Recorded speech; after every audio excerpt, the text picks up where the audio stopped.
When this happens, the kidneys cannot filter properly. This decreases their function, which is known as kidney insufficiency, or often known as chronic kidney disease. The bladder is what collects our urine. The urine is produced by the kidneys and sent through tubes called ureters. I know I saw the lungs out there. Do you want to come to the lungs on our person?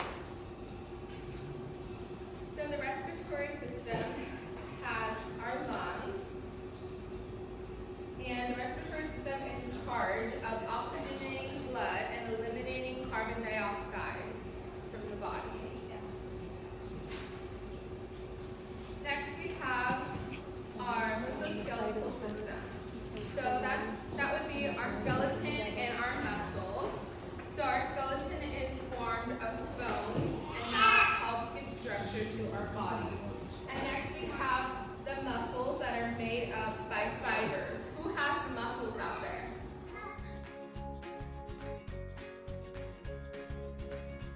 Arm, or it could be a fingerprint.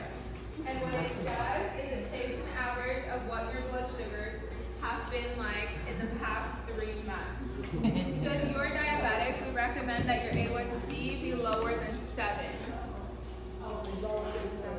Yes. There's a chart in your guys' packet that has the breakdown of what A1Cs are supposed to look like. And you guys can keep all the material that's on your tables. We also provided you guys with some little pamphlets that give you a breakdown of what you're eating, so the nutrition facts.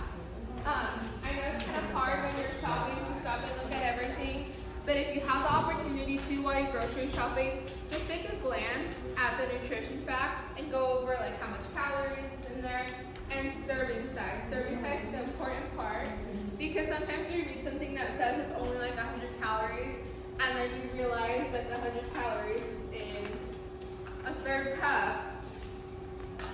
So getting down to exactly how much you can have per serving. So let's take an example, our Morning Star meat. So for half a cup,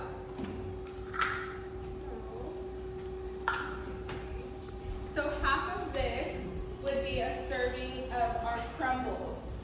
And half a cup of the crumbles is 60 calories with 4 grams of carbs, 9 grams of protein, and another one to look at is the cholesterol level. So there's 0 cholesterol in here, and there's 200 grams of sodium. Is everyone familiar with what sodium is? Yeah. Salt. Yes, salt. So we definitely want to keep an eye out for those. And like we were talking about earlier with our participant, she was letting me know like symptoms that she's noticed. So that's a good way to start a conversation with your provider.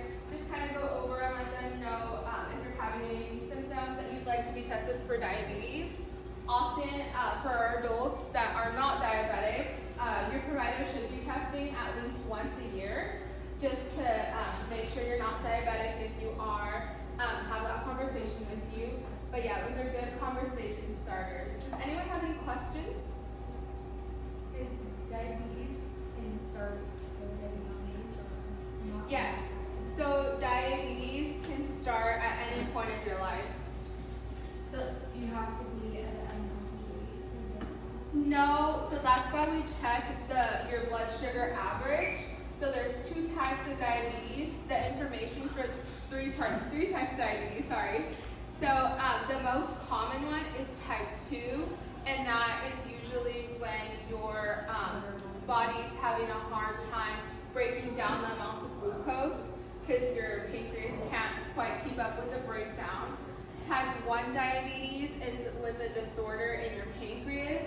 Often they call that juvenile diabetes because usually that gets detected when children are young. And they usually manage the diabetes with only insulin. People who have type 2 diabetes can take oral medication and insulin if needed. Type 2 diabetes can be managed with diet and exercise. That's why they say that you can reverse diabetes. So you don't really cure it, but you manage it to the point where you don't need to take measures like medication or insulin. by eating And out. tech. And exercising more, yeah. Does anyone have any other questions? You mentioned earlier. Type 3. You mentioned earlier, like how like mindfulness can help, like reducing stress.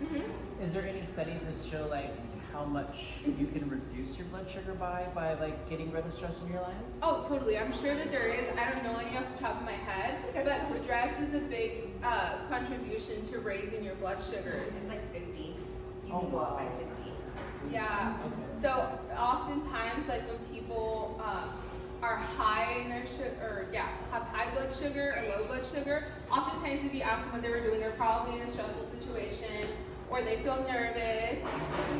Okay.